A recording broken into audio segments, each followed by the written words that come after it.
오늘 함께 은혜를 주고받을 말씀 룻기 4장 7절로 12절입니다. 룻기 4장 7절로 12절까지 말씀을 우리 교독하겠습니다. 옛적 이스라엘 중에는 모든 것을 무르거나 교환하는 일을 확정하기 위하여 사람이 그의 신을 벗어 그의 이웃에게 주더니 이것이 이스라엘 중에 증명하는 전례가 된지라. 이에 그 기업들을 내가 보아스에게 이르되 내가 너를 위하여 사랑하고 그의 신을 묻는지라. 보아스가 장로들과 모든 백성에게 이르되 내가 엘리멜렉과 기련과 말론에게 있던 모든 것을 나오미의 손에서 산 일에 너희가 오늘 증인이 되었고 또 만일에 안에 모함의 붓을 사서 나의 아내로 맞이하고 그 죽은 자의 기업을 그의 이름으로 세워 그의 이름이 그의 형제의 수와 그곳 성문에서 끊어지지 아니하게 하되 너희가 오늘 증인이 되었느니라. 성문에 있는 모든 백성과 장로들이 이르되 우리가 증인이 되나니 여호와께서 내 집에 들어가는 여인으로 이스라엘의 집을 세운 라헬과 레아 두 사람과 같게 하시고 내가 에브라스에서 유력하고 베들레헴에서 유명하게 하시기를 원하며 여호와께서 이 젊은 여자로 말미암아 내게 상속자를 주사 내 집이 다말이 유다에게 낳아준 베레스의 집과 같게 하시기를 원하노라 하니라. 아멘. 이 본문 중심으로 해서 룻기 10번째 말씀, 내가 너를 위하여 라는 말씀을 함께 나눠보겠습니다. 사랑하는 교회 가족 여러분, 운전하시다가 이런 장면을 보신 적이 아마 있으실 겁니다. 우회전을 해야 되는데 오른쪽 차선이 아주 꽉 차 있습니다. 기다리고 있는 중이죠. 근데 이쪽 왼쪽에서 어떤 차가 막 내려오더니 깜빡이도 켜지 않고 확 끼어듭니다. 막 빵빵 누르고 난리가 났죠. 근데 기어이 끼어들더니 이렇게 말합니다. 나 지금 바쁘잖아. 양보 좀 하지 그래. 뭐 이렇게 빵빵거리면서 투덜거립니다. 근데 그때 또 다른 차가 바로 그 차 앞으로 확 끼어듭니다. 근데 이 차가 양보하지 않습니다. 빵빵거리면서 끼어들지 못하게 합니다. 방금 자신의 행동을 잊어버린 거죠. 그리고 이렇게 말합니다. 양심도 없네. 왜 저렇게 할까? 사람은 자기 중심적입니다. 그래서 세상의 중심이 자신이고 세상이 자기 중심으로 돌아가기를 원합니다. 그래서 나는 되는데 남은 안 된다라고 말을 하죠.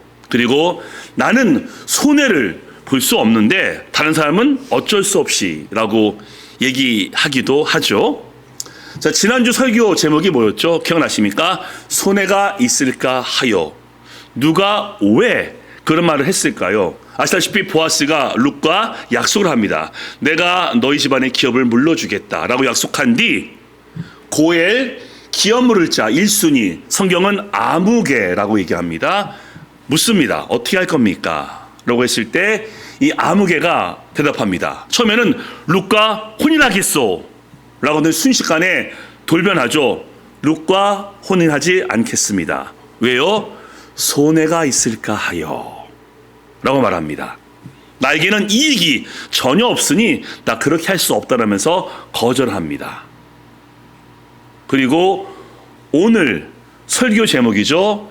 내가 너를 위하여 라고 이 아무개가 보아스에게 말을 합니다. 너를 위하여 라는 말이니까 뭔가 위하는 것처럼 보이는데 정말 그럴까요? 그래서 지난주 이어서 계속 그 말씀을 이어가면서 이 의미가 무슨 의미인지 그리고 보아스에게 그 이후에 어떤 일이 있는지 한번 나눠보겠습니다. 첫 번째입니다. 너를 위하여가 아니었습니다. 자, 말씀 보시겠는데요. 내 기업에, 이건 지금 아무개가 하는 말입니다. 기업 순위 1순위가 내 기업에 손해가 있을까 하여 나를 위하여 물으지 못하노니 내가 물을 것을 내가 물으라. 보아스한테 말하는 거죠. 옛적 이스라엘 중에는 모든 것을 물으거나 교환한 일이 확정되기 위하여 사람이 그의 신을 벗어 그 이웃에게 주더니 이에 그 기업 물을 자 1순위죠. 보아스에게 이르되 내가 너를 위하여 사라 하고 그의 신을 벗는지라. 고엘, 이제 설명이 필요 없죠.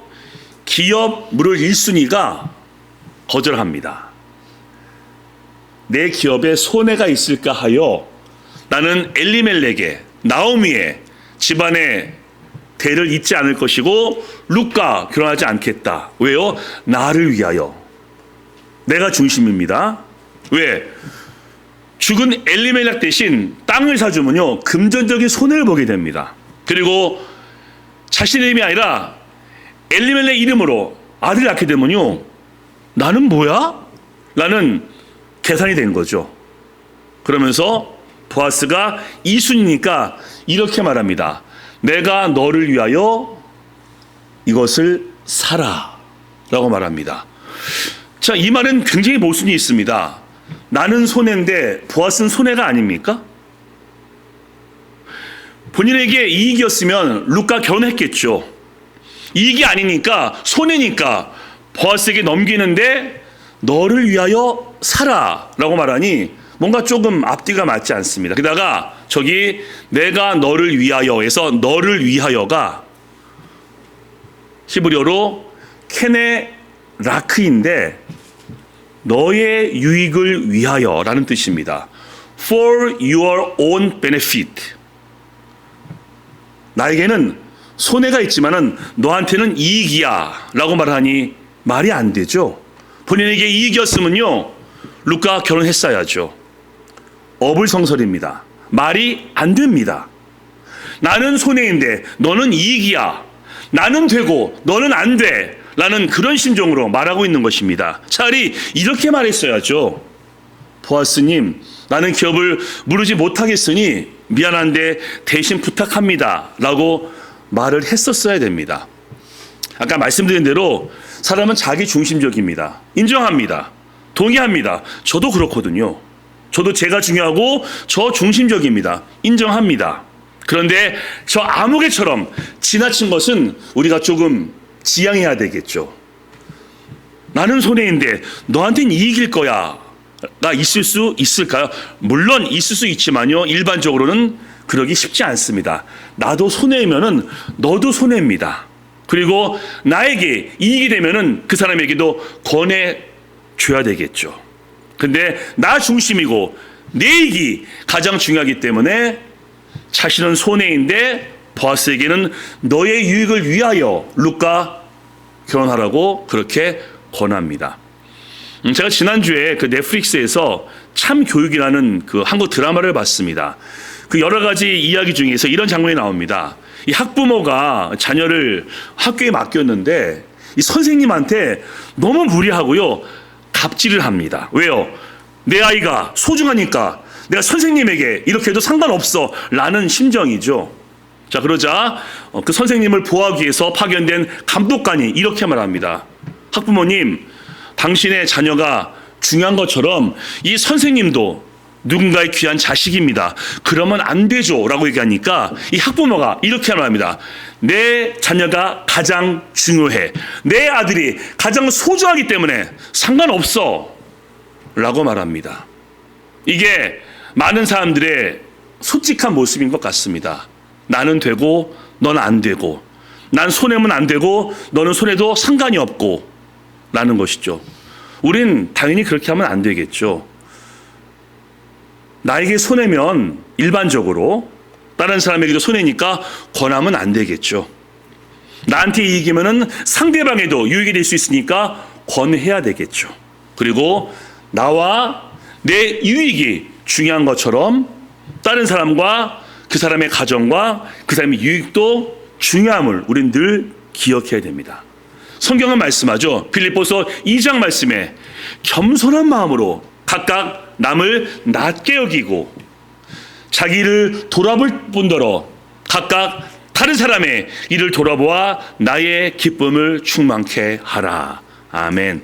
그래서 우리는 나 중심일 수밖에 없지만은 아무개처럼 저렇게 해서는 안 될 것입니다. 나도 소중하고 너도 소중하고 내 이익도 중요하고 너의 이익도 중요하다라고 말이죠. 자, 그렇게 해서 보아스가 기업을 무르게 됩니다. 그러면 정말 룻에게 손해가 있게 되나요? 자, 두 번째입니다. 두 번째, 보아스는 큰 유익을 얻습니다. 자, 그 다음 말씀 보겠는데요. 보아스가 장로들과 모든 백성에게 이르되 내가 엘리멜렉과 이게 아버지입니다. 기런과 말론 두 아들이죠. 있던 모든 것을 남의 손에서 산 이래 너희가 얻을 진이 되었고 또 말론의 아내 모압여인 룻을 사서 나의 아내로 맞이하고 그 죽은 자의 기업을 그의 이름으로 세워 그의 이름이 그의 형제 중에서 성문에서 끊어지지 아니하게 함에 너희가 증인이 되었다라고 얘기합니다. 첫 번째 밑줄 친 거 있죠. 모든 것을 남의 손에서 산 일이 뭐죠? 엘리멜렉 가문에게 물려준 땅이 있었습니다. 하나님이 주신 거죠. 엘리멜렉이 죽었습니다. 그 땅 어디로 가는 거죠? 나오미가 갖고 있습니다. 그럼 나오미가 지금 어려우니까 그 땅을 팔면 안 되는가요? 그 땅을 팔아서 그 돈으로 살면 되는 거 아니지 않습니까? 안 됩니다. 레위기 율법에 따르면요, 토지를 팔지 말라라고 명령하셨기 때문입니다. 그 당시 상황입니다. 왜? 그 땅은 하나님이 주신 것이기 때문입니다. 각 지파마다, 각 가문마다 하나님이 땅을 주셨기 때문에 내 것이다 라고 말씀하시면서 땅을 팔지 말라라고 율법에 정하셨습니다. 무엇보다 그렇게 하신 이유가요, 어떤 한 사람이 땅을 독점하기를 막으시고 각 집안마다 최소한의 땅을 갖게 하시는 하나님의 배려입니다. 그래서 아방이 나봇의 포도원을 탐내지 않았습니까? 근데 왕이지만 그 땅을 어떻게 할 수가 없었습니다. 왜? 아합이 악한 왕이지만은 율법을 알기 때문에 함부로 할 수가 없었는데 그 안에 이세벨이 어디 사람이죠? 시돈 사람. 율법을 몰랐기 때문에, 율법을 알아도 율법이 상관이 없었기 때문에 나봇을 모함해서 죽이고 그 땅을 빼앗은 다음에 남편 아합에게 줍니다. 율법을 모르기 때문에. 하지만 나오미는 율법을 알고 있었기 때문에 팔 수가 없었는데 보아스가 그 기업을 물으면서 그 땅을 사줍니다. 그리고 그 돈을 나오미에게 주게 되는데 보아스가 손해본 걸까요? 그 땅이 누구 이름으로 이어지게 됩니까? 보아스의 아들 오벳의 이름으로 이어지기 때문에 보아스는 손해본 게 아닙니다. 나오미의 땅을 샀는데 나오미를 풍족하게 해주고 그 땅은 아들 오벳에게 이어지니 그게 손해가 아니죠. 유익입니다. 그리고 두 번째, 죽은 자의 기업을 그의 이름으로 세워 엘리멜렉의 이름으로 자식이 이어지는 거거든요. 그래서 보아스가 룻과 결혼해서 오벳을 낳았는데 그 오벳은 보아스 아들이 아닌가요? 보아스 아들입니다. 율법으로는 엘리멜렉의 이름을 잇게 되었지만요, 성경은 그렇게 증거하지 않고요. 룻기 4장 말씀 보시면요, 보아스가 오벳을 낳고 라고 말씀하고 있고요.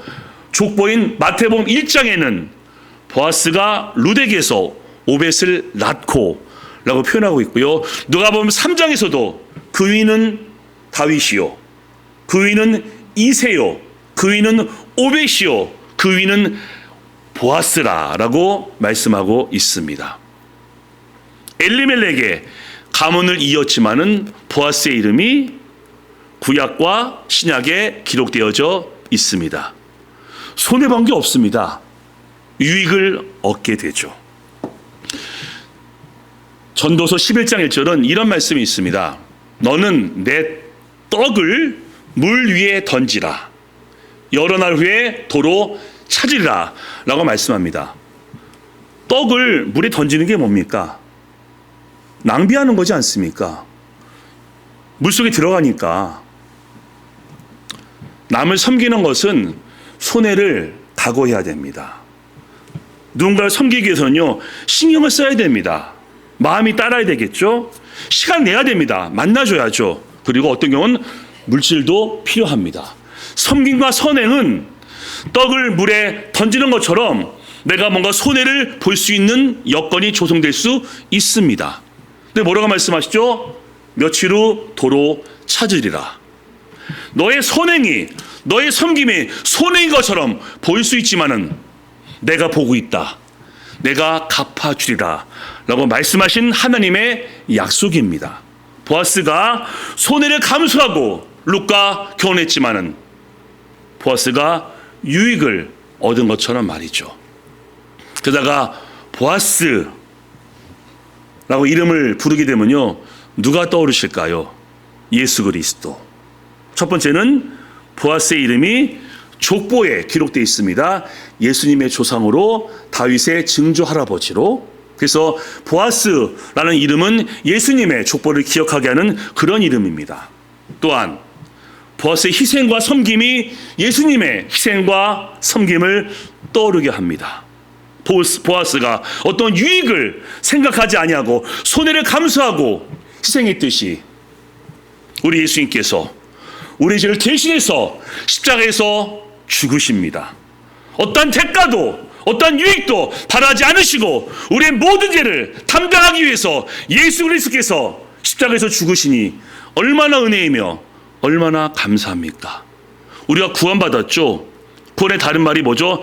대속, 리데미션. 이게 뭡니까?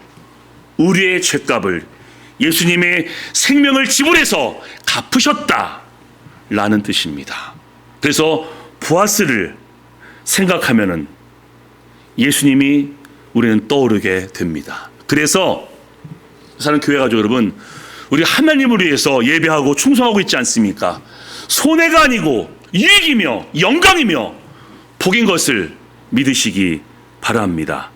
성경은 분명히 말씀하고 있습니다. 착하고 충성된 종아, 내가 작은 일에 충성했으니 내가 많은 것을 맡기리라. 내 주인의 즐거움에 참여할지어다 라면서 우리를 칭찬하십니다. 여러분이 교회와 이웃을 위해서 열심히 섬기시는 것, 떡을 물에 던지는 처럼 보이지만은 손해가 아니라 유익이며 복이며 영광입니다. 왜? 내 구제함을 은밀한 중에 행하라. 은밀한 중에 보시는 여호와께서 갚으시리라 라고 말씀하셨기 때문입니다. 아멘. 그래서 우리가 여기 계신 분들 하나님을 위해서, 교회를 위해서, 이웃을 위해서 열심히 섬기시는데 하나님의 약속 가운데 큰 유익이 있기를 주님의 이름으로 축복합니다. 아멘. 근데 또 하나가 있습니다. 자, 세 번째죠. 세 번째, 사람들에게 축복을 받는 유익이 있습니다. 아멘. 자, 오늘 말씀 또 보겠습니다. 11절 12절. 성문 중에 있는 모든 백성과 장로들이 이르되 우리가 증인이 되나니 여호와께서 내 집에 들어가는 여인 룻이죠. 이스라엘의 집을 세운 라헬과 레아 두 사람과 같게 하시고 내가 에브랏에서 유력하고 베들레헴에서 유명하게 되기를 원하며 12절 여호와께서 이 젊은 여자로 말미암아 역시 룻입니다. 내게 상속자를 주사 5배십니다. 내 집이 다말이 유다에서 낳아준 베레스의 집과 같게 하시기를 원하노라 합니다. 자, 우리 지난주 말씀을 떠올리시면요, 성문에 백성들과 장로들이 모여 있습니다. 이 모든 강을 지켜봤거든요. 아무개가 신을 벗어서 그 권리를 보아스에게 물려주고 보아스가 받습니다. 장로들과 백성들이 증인이 됩니다. 이게 공적으로 선포된 것이죠. 이제 정식으로 보아스가 룻의 고엘이다 라고 말이죠. 그리고 이어서 무려 세 가지를 축복합니다. 보아스가 축복한 것이 아니라 장로들과 백성들이 보아스와 룻을 축복하는 겁니다. 세 가지인데 짧게 말씀드리면요, 룻이 라헬과 레아와 같게 하시고, 라헬과 레아가 누구죠? 야곱의 아내, 12지파의 어머니입니다. 물론 실바와 비라도 있지만은 대표적인 두 사람이 레아와 라헬이죠. 룻이 이방 여인입니다. 모압 여인이죠. 모압 여인이 12지파의 어머니가 된다라는 축복이죠. 두 번째, 보아스 축복합니다. 에브랏 유력하고 베들레헴에서 유명하라. 에브랏과 베들레헴은 같은 말입니다. 베들레헴의 옛말이 에브랏이거든요. 에브랏, 베들레헴 똑같은 말. 근데 유력과 유명. 어떤 복인 줄 아시죠? 유력은요, 이 땅에서 있는 모든 복입니다. 물질, 자녀의 번성, 가문의 번영을 의미하는 그런 단어를 유력이라고 하고요. 유명은 명성, 명예, 이름입니다. 장로들이 보아스를 축복하는 겁니다. 이 땅에서 복을 받고 모든 것에 형통하기를 원하노라 라고 말이죠. 또 뭐라고 하죠? 베레스의 집. 베레스가 아브라함의 직계 후손이죠. 다윗의 조상이며 예수님의 조상입니다. 보아스여, 너의 가문이 그렇게 되기를 원하노라 라고 축복했고, 오벳을 낳고 그렇게 예수님의 조상이 됩니다. 우리도 보아스처럼 저렇게 기억되는 사람이 되었으면 좋겠습니다. 너무너무 소망합니다. 우리 자녀들이, 우리 가족이 언젠가 우리를 떠올릴 때가 있겠죠. 우리 어머니, 우리 아버지. 어떻게 떠올리면 좋으시겠습니까? 우리 아버지 참 기도 열심히 하셨고 말씀에 순종하셨어. 우리 엄마 참 열심히 섬기셨어. 라고 기억된다라면 얼마나 큰 복이겠습니까? 그리고 이렇게 말합니다. 엄마 아빠 때문에 우리가 복을 받았습니다. 라고 자녀들이 고백한다라면 그것이야말로 최고의 유익이며 복이 아니겠습니까? 우리가 언젠가 천국에 가게 되겠죠. 이제 우리의 몸은 천국에 있고 우리의 이름만 아마 비석에 남을 수 있습니다. 이헌주. 사람들이 그 이름 볼 때마다 무엇이 떠올랐으면 좋겠습니까? 아, 저 사람이 없는 게 너무너무 아쉽다. 난 저 이름 볼 때마다 예수님이 기억나 라고 한다면 이것이야말로 큰 복이 아니겠습니까? 바로 여러분들의 이름이 지금도 나중에도 예수님의 이름을 기억하는 이름이 되시기를 주님의 이름으로 축복합니다. 아멘. 그리고 보아스처럼 많은 사람들이 우리를 축복한다면 얼마나 복되겠습니까? 물론 우리가 축복을 합니다. 우리 가족을 위해서, 우리 자녀를 위해서, 우리 교회 식구들 축복을 하는데 우리 또한 축복을 받는 겁니다. 내 주위에 나를 위해서 기도하는 분이 많이 있고 나를 위해서 축복한 분이 참으로 많아 라고 얘기할 수 있다면 이 얼마나 큰 복이겠습니까? 찬양할 거거든요. 누군가 널 위해 기도하네, 누군가 널 위해 축복하네 라고 우리가 고백할 수 있다면 얼마나 큰 복이겠습니까? 보아스처럼 우리가 많은 세월을 살아왔습니다. 여기까지 왔죠. 지나온 모든 세월 돌아볼 때 얼마나 감사한지요. 무엇 때문입니까? 하나님의 은혜죠. 기쁠 때나 슬플 때나 우리와 함께 하신 우리 아버지 하나님, 넘어졌을 때 책망하지 않으시고 붙잡으시고 일으키시고 함께 걸어가는 그 하나님의 은혜 때문에 여기까지 와 있습니다. 또 누가 있었죠? 우리 주변에 많은 사람들. 어떤 사람들은 나에게 상처를 주고 실망을 주고 나를 힘들게 했을 수 있지만은 또 사람 때문에 위로받고 다시 한번 일어설 힘을 얻게 됩니다. 무엇보다 기억나시죠? 날 위해서 축복하는 그 누구. 그분의 축복 기도가 하나님께 상달되었고 하나님이 역사에서 오늘의 내가 있게 된 것입니다. 그래서 우리 믿음의 생활을 계속하는 우리 교회 가족분들, 오늘 보아스처럼 손해가 있는 것처럼 보여도 하나님을 위해서, 교회를 위해서, 이웃을 위해서 충성하심을 통해서 이와 같은 복이 있기를 축복하며 마지막 말씀 함께 읽겠습니다. 다 같이 읽습니다. 시작. 줄인 자에게 내 심정이 동하여 괴로워하는 자의 심정을 만족하게 하면 내 빛이 흑암 중에서 떠올라 내 어둠이 낮과 같이 될 것이며 여호와가 너를 항상 인도하여 메마른 곳에서도 내 영혼을 만족하게 하며 내 뼈를 견고하게 하리니 너는 물된 동상 같게고 물이 끊어지지 아니하는 샘과 같을 것이라. 아멘. 이와 같은 복이 있게 되시기를 예수님의 이름으로 간절히 축복합니다. 아멘. 이번 주 적용입니다. 첫 번째 읽고 우리 설교를 마무리하겠습니다. 시작. 하나님을 믿고 이웃을 섬김은 유익이다. 아멘. 두 번째입니다. 시작. 물된 동산에 복이 있음을 소망하자. 아멘. 보아스처럼 선을 행하심으로 이웃들에게 인정받으시고 존경받으시고 무엇보다 하나님께 칭찬과 영광의 면류관을 얻게 되시기를 주 예수 그리스도의 이름으로 간절히 축원합니다. 아멘.